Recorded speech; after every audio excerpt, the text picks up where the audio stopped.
was the Senior Vice President and Medical Director at the North Carolina Mutual Life Insurance Company. We recruited more collaborators and wrote a proposal for a group randomized trial of a self-help quit smoking intervention delivered by North Carolina Mutual Insurance Agents. With both projects eventually funded, I was well situated in my career, funded at a respectable level in those days, a success story in my department, and Barbara Hulka very graciously made me a tenure track faculty member, and I was woefully unprepared for the challenges that came. So, because of the time, I'm not going to be able to go in detail, but this is on the web at or much of this is on the web at go.unc.edu/ThinkAward. I will say, though, that in 1972, when I entered the health education department, there was a class of about 20 students. About half were African American. It was a wonderful experience. First time I'd been in a situation like that. I won't name them all, but Ethel Jean Jackson was one of them. She was kind of like the class mother. And she had grown up in Chapel Hill, moved away, lived in Florida, and come back. She was incredibly helpful in educating me about what it was like in the South, really, during the era before, before the Civil Rights Movement, I have interviews with Ethel Jean. I encourage you to take a look at them. I can give you links. But anyway, I owe a lot of my consciousness has been suggested about African American health and health disparities to Ethel Jean, but also to Laverne Reed and others who were in that class. Working with NC Mutual opened my eyes to communities that we were working with. And then with the rise of HIV, I got a chance to get back into the area of sexual health, working with Suzanne Landis and David Weber. I should have mentioned Vic Strecker when I talked about the NC Mutual study. He and other people were very important for that. Barbara Hulka, I think I mentioned when she was making remarks earlier, encouraged me to submit a proposal for a minority cancer control research program through the Lineberg Cancer Center, and with her assistance, great assistance, and then working with Paul Godley, who actually wrote the significance section. He granted the significance suggestion for the section for that proposal. He was a doctoral student then, and he got his doctoral dissertation out of it, so he did get some payback. And also worked with Russ Harris and Jeannie Eng. Is Jeannie still there? She was in that program also, and David Strogatz and Sandra Hill. The proposal ended up being funded at twice the amount of money that was the maximum for the RFA. That's an interesting story too. And it included a plan to collaborate with the Minority Health Conference, because I thought, hey, that'll sell well in Bethesda. When we put this in, we're going to collaborate with the Minority Health Conference going on, founded in 1977 by students. And I wasn't involved at all. I did attend a few. But by the time the grant got funded, in 1991, I think it was, 1990, the conference hadn't taken place in the last couple of years. So I sought out Bill Small, and Bill Small went to the minority students and reinvigorated the caucus and the conference. And then in 1991, we had the biggest conference they'd ever had. We had one part of it for the Minority Cancer Control Research Program. And then in 1991, also Ray Greenberg. I don't know how many of you know the name Ray Greenberg, but you've heard of McGavin Greenberg. Well, that's named after his father, Bernie Greenberg. And Ray was a doctoral student in our department, was a teaching assistant in Epi 168, my second year, along with Carol Garrison. And both Ray and Carol went on to become university presidents. So TAs are serious people. You should respect teaching assistants. And anyway, he became the president of the American College of Epidemiology. They were forming a committee on minority affairs. And so I thought, well, I'm getting all this grant money from Minority Health, I should do some service. So I put in my name, and he said, Victor, thank you for joining, for being on the committee. Would you chair it? And I thought, no, it doesn't look right, it doesn't feel right.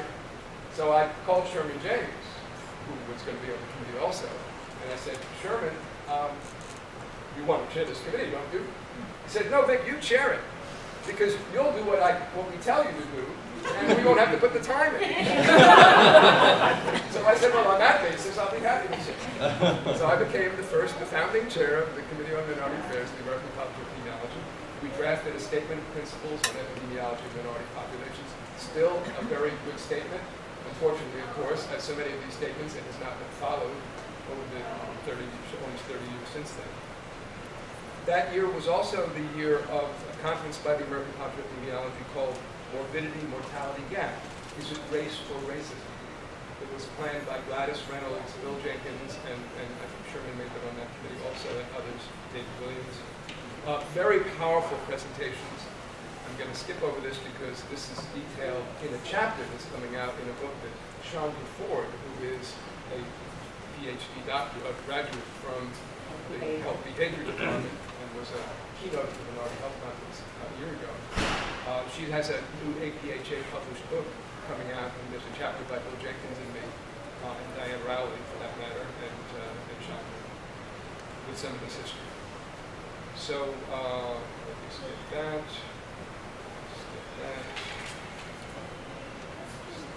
Well, then, so Lloyd Edwards, who was until recently a professor in the biostatistics department, and Trudy Bennett in maternal and child health, and Dorothy Brown created a minority health project in the school with funding from the National Center for Health Statistics. And Dot Brown had moved on to another project that I also worked with her on for a while.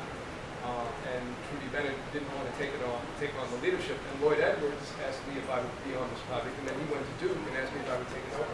So I ended up inheriting the Minority Health Project, which during Lloyd's tenure had started to be broadcasting.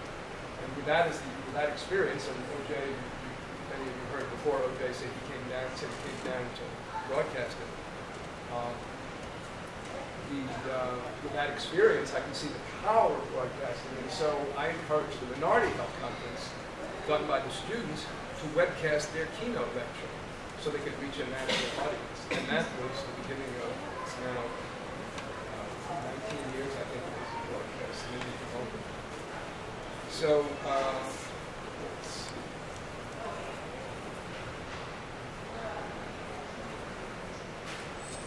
I think what I should do at this point, since it is 6:30, is I have so many people I want to thank that what I'm going to do is put your names on the web. Because that's what I do with things, I put them on the web. I've got loads of video, but I'm so grateful. I have been so fortunate, and this little history gives you some glimpse of the good luck that I've had. And it's luck for me, but it's really the things that other people have done that have been so supportive and so helpful to enable me to be in this wonderful community of people that welcomed me when I came here with my backpack and not having any idea what to do, and enabled me to become a faculty member, good tenure, with retirement, and I look forward to seeing you all in the coming years. So thank you very much.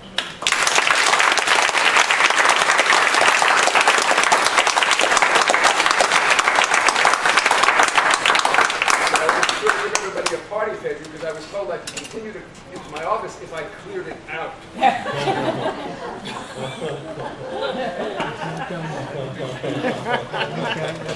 Yeah. And I will see it and I'll look through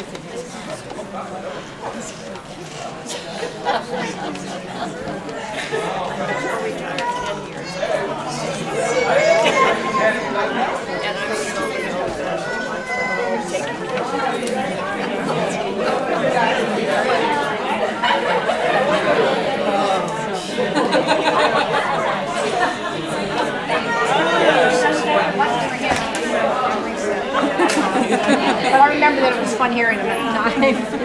How's retirement?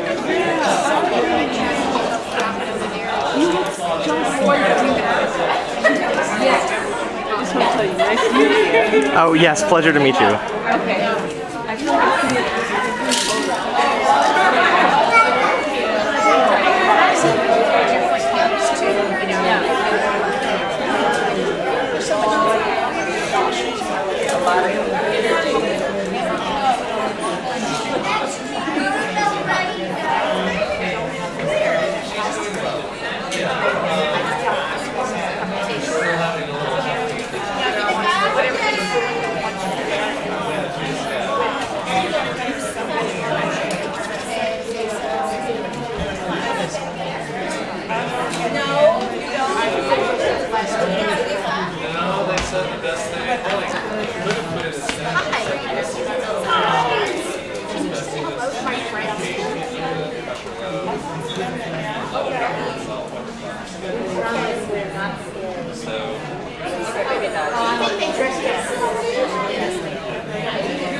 Leonardo is my favorite.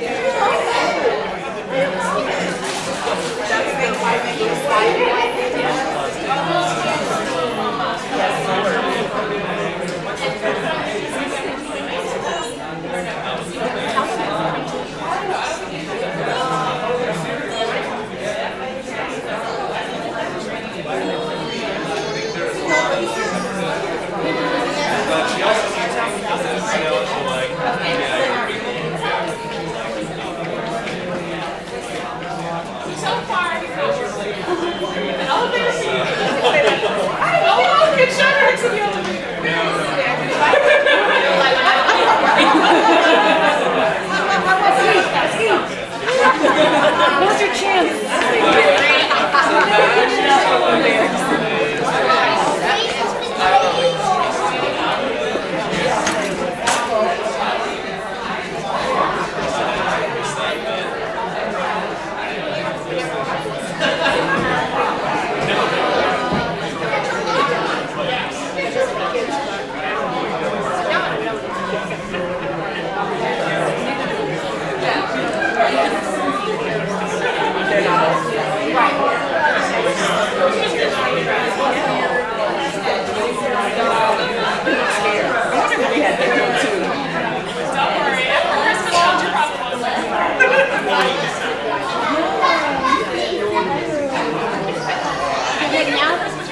So let's try to do some talk to play.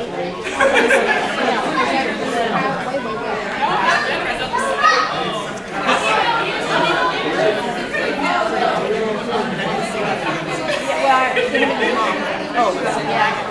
I'll take notes. I did the bus today. Okay.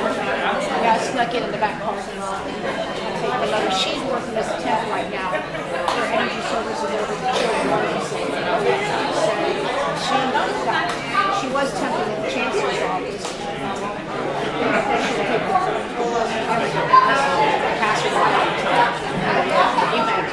So now she's back at Jackson's. So it makes that's good. Yeah. So I'm not driving yet. I use always.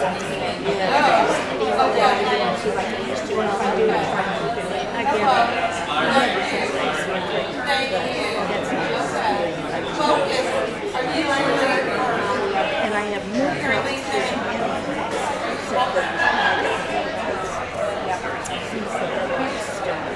and if you get rain on top of it, yeah, it's awful. I'll drive.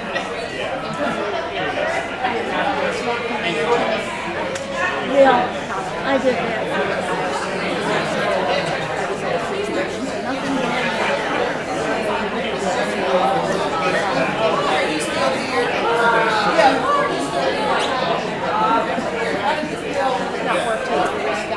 Two of my favorite people talking to each other. you two go back a ways, I know. I'm on my bike. Yeah, sorry. It just occurred. No, I'm doing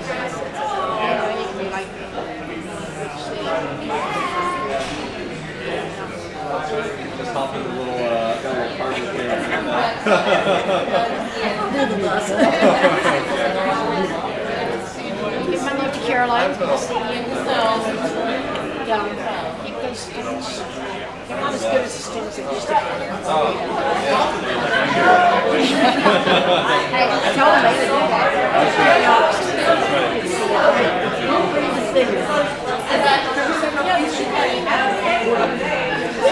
That works. Usually, Tuesdays and Thursdays, I got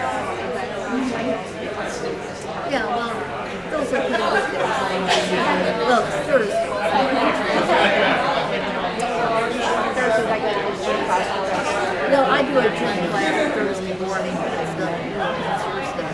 Well, his is in the afternoon here. I think he came on and about most of the time. I try to keep the gym on like Monday to Friday. Yeah, we'll work it out.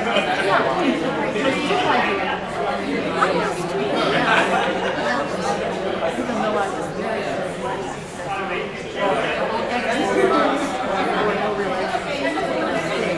Imagine that. those were two different entities.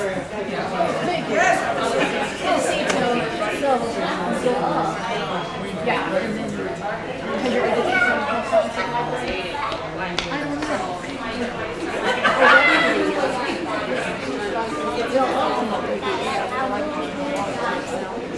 yeah, so you go on. Not important. My daughter's Daisy. Financial. After all this time. Fantastic. What are you doing? I know. And with a kid. From her. Who knew? Yay, go